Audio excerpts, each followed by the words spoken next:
انا واحد منكم وجاي من عائله شعبيه وحاس بهادشي كله اللي كتعيش انت دابا. باقي كتقرا، يعني والديك اللي كيصرفوا عليك وباغي دير بزاف ديال الحوايج وما عندكش الامكانيات باش دير حتى شي حاجه فيها. ما كرهتيش تبدل التليفون وتاخذ شي واحد زوين ولكن ما قادرش، طلع لك الطاكسي ولا الطوبيس في راسك وبغيتي غير موطور وما قدرتيش عليه، ولا كاع بعد مرات كتبغي غير تخرج مع صحابك ولا تمشي لشي بلاصه وما كيكونش عندك باش. وهذا الشيء عادي، وهذه هي الحياه ديال الطبقه المتوسطه في المغرب كامل، يعني ماشي غير انت بوحدك.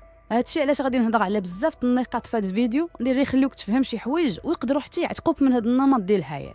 النقطة الأولى اللي غادي نقول لك هو المحتوى التحفيزي اللي كتكونسومي، رد ليه البال بزاف. المحتوى التحفيزي في المغرب ولا في العالم كامل كتلقى 10% ديال الناس هما اللي باغيين لك الخير، و90% الناس باغيين غير يبيعوا لك شي حاجة ولا يربحوا الفلوس على ظهرك. وهنا داك الانسان باش يبيع لك ديك الحاجة اللي عنده ولا يربح الفلوس على ظهرك كيستعمل معك واحد الخطط خبيثة، واللي بالنسبة لي أنا هي اللي خرجت على هاد الجين اللي طالع كامل. انت عند راسك راك محارب التفاهه وكتفرج في المحتوى اللي غينفاك، حتى كيطلع لك واحد الولد عنده 18 ولا 19 ولا 20 عام عايش في دار زوينه عنده طوموبيل غاليه وكيبدا يقول لك انا في 18 عام بديت كندخل 30 مليون في الشهر وسهله واي واحد يقدر يديرها، واللي ما درتيش بحالي راك فاشل وراك حمار وراك مكلخ. وكتبقى انت غادي وكتكونسومي في هذاك المحتوى، وبالنسبه لك هذوك الناس هما اللي ناجحين هما اللي واصلين في حياتهم، وهذا الشيء هو اللي كيخلي لي ستوندار يضربوا عندك في دماغك. دونك خليني نجيك دابا من الاخر وسمع هادشي اللي غنقول لك. راه والله ما كاينه شي حاجه سميتها الربح السريع ولا الربح السهل من الانترنت. الخدمه في الانترنت خدمه بحالها بحال الخدمه في البيوت، وإلا خدمتي فيها مزيان وضربتي فيها تماره لواحد المده طويله كتوصل نتائج مزيانه. وإلا خدمتي نهار ولا يومين وبغيتي انت دير الدار والطوموبيل من الانترنت راك غادي كتخربق. علاش دويت على هذه النقطه؟ حيت الاغلبيه الشباب اليوم وهو كيقرا لا بقاش موتيفي اصلا لهذيك الخدمه اللي غيخدم ولا داك الفلوس اللي غادي يشد من دابا، وهو كيبان ليه باللي السالير اللي غيشد فاش غيتخرج ما كافيش وما غيدير ليه والو. وكاينين الناس اللي غير في انترنت وفي نهار واحد كيدخلوا داكشي اللي غيدخلوه في شهر، في الوقت اللي هادشي ما كاينش. وغير هادوك الناس اللي كيسوقوا لك هاد الصوره اللي بغوك تامن بها باش تخرج من قرايتك ولا تخرج من خدمتك وغدا ولا بعد غدا تشري من عندهم داك البرودوي اللي غيبيعوا لك، اللي في نظرك انت انه هو اللي غيحقق لك الثراء وغيبدل لك حياتك. هذه كانت اهم نقطه تعمدتني نبدا بها الفيديو باش تفهم اشنو واقع. دابا نرجعوا للموضوع ديال الفيديو. انت كشاب باقي كيقرا بغيتي واحد المدخول تصرف به شويه على راسك. قبل ما نجاوبك على هذه القضيه غنسولك وجاوبني بصراحه، شكون اللي متقدم وشكون اللي ذكي اكثر؟ واش حنا دول العالم الثالث ولا اوروبا وامريكا؟ بلغه الارقام وبدون عاطفه، امريكان واوروب هربانين علينا بسنوات ضوئيه، يعني في بلاصه ما ناخذوا منهم غير التفاهه والترندات وداكشي اللي نعرف عنه بوالو، اجي نكوبيو من عندهم واحد البلو برينتس ولا واحد الخطط ديال النجاح يعني هما كيطبقوها. التلميذ الاوروبي ولا الامريكي اصلا فاش كيوصل 18 عام كيخرج من عند والديه، وهادشي ما عنده حتى شي علاقه بالدين ولا ما عزيزش على والديه ولا والديه ما عزازش عليه. نهائي كيوصلوا لهذاك لاج وناديه كيدفعوا يخرج، حيت خاصو يتحك ويعرف الحياه الحقيقيه كيفاش دايره. وهذه هي فكره ثانيه من حتى الحيوانات كيديروها، بمجرد ما الفرخ كيكبر شويه والديه كيلهوه من الأش باش يمشي يعيش حياته ويعتمد على راسه. الكلاب، المشاش، السبوعه، الضبوعه، اي حيوان في العالم فاش كيكبر واحد شويه الوالدين ديالو كيدفعوه للحقيقه وكيقولنا يخوز دبر على راسك. نقولوا سيدي تما الدوله كتوفر لهم فين يسكنوا وكتعاونهم، حنا ما عندناش هاد لوبسيون هادي. داكشي علاش انا ما جيتش نقول لك دابا دير 18 عام وخرج من عند والدي، ولكن بغيت نربي فيك واحد المايند سيت اللي فيك لي هضرت عليه بزاف الناس ما عجبهمش الحال. هو من بعد 18 عام حاول ما تبقى تطلب من والديك حتى شي ريال، كون راجل وحاول تحمل المسؤوليه ديال حياتك. 18 عام راه ربوك بما فيه الكفايه، صرفوا عليك، قراوك، لبسوك، وباش ما تبقاش تقولوا بلي راني غير داوي وما عطيتكش الحل وما عطيتكش الطرق باش تدخل الفلوس. دابا غادي ندوي معاك في العامر باش الا كنتي بصح مهتم وباغي تدخل الفلوس وانت كتقرا غادي تطبق هادشي اللي قلت لك بالحرف وغادي تعيش باخر.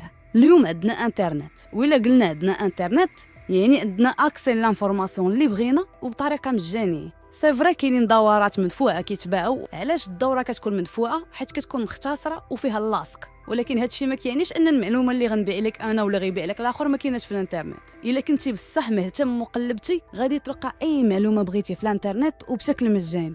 دونك فين فريق شديتي الباك وغادي تبدا تقرا في شي مجال اللي انت عزلتيه وكيعجبك. فوقتي انا في 2012 ولا 2013 المعلومه ما كانتش كاينه في الانترنت. قريت في مدرسه لمده ديال 3 سنين كنعطيهم تقريبا شي 4 المليون العام غير باش يقريوني 3 دي والملتي ميديا والمونتاج وداكشي كامل. واليوم فاش كندخل في الانترنت فابور كنلقى معلومات كثر ب1000 درجه من داكشي اللي قريت في المدرسه انا بزباله فلوس وحاطينه للناس غير فابور غير اللي ما بغاش يتعلم.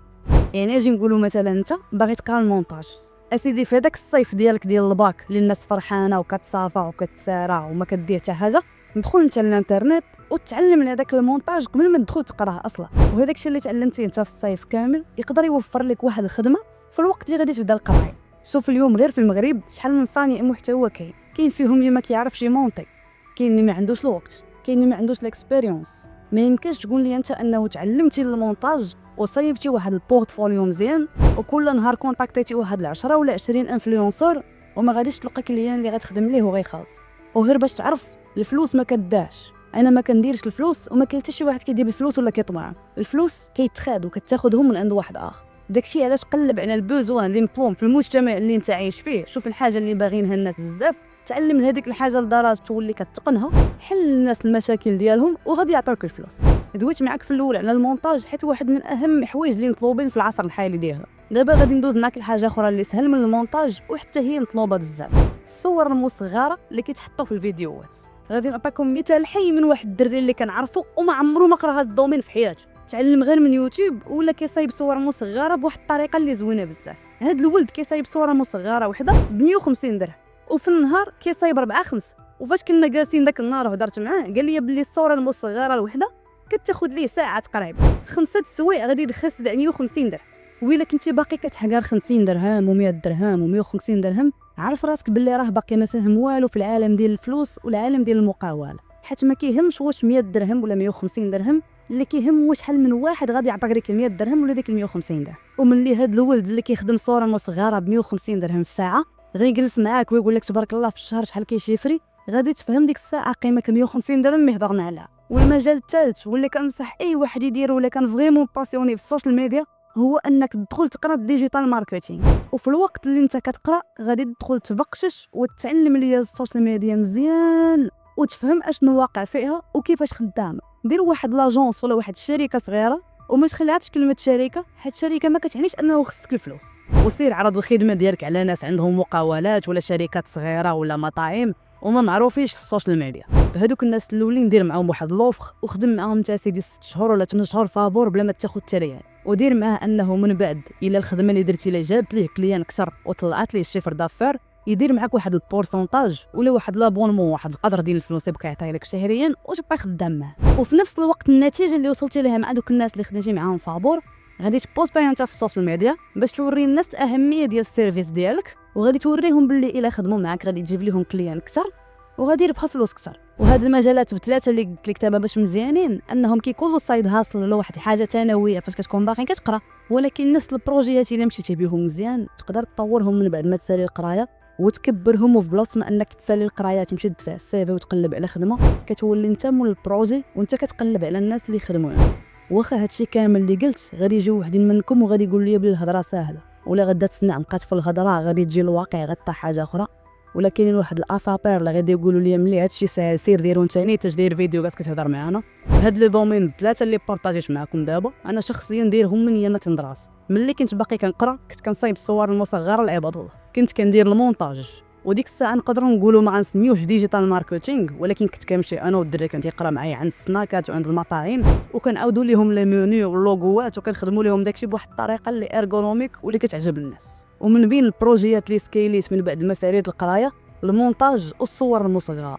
ما كنظنش باللي كاين شي واحد في السوشيال ميديا في المغرب كان معكم صريح ولا ديريكت لهاد الدرجه اللي دويت معكم فيها في هذا الفيديو. انا كندير بحال هكا حيت بكل صراحه ما خايفش منك تجي تزاحمني ولا دير في حالي. الانترنت كبيره بزاف وفيها بلاصه لكلشي، غير انا كيف ما كنقول ديما بغيتك تخرج من ديك الفكره ديالك كتقرا وانت ما عارفش راسك شنو باغي دير من بعد، غتسالي القرايه وغتاخذ ديبلوم.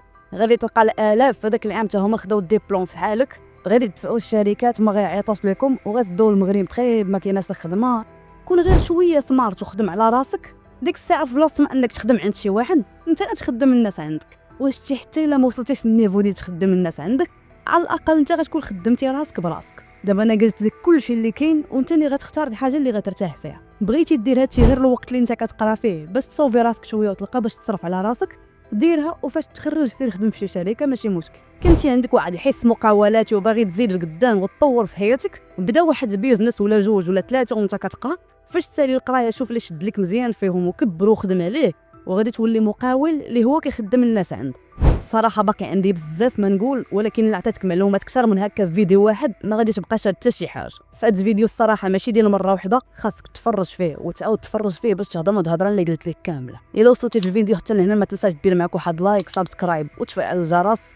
كان معكم ديوان زيد تغلو.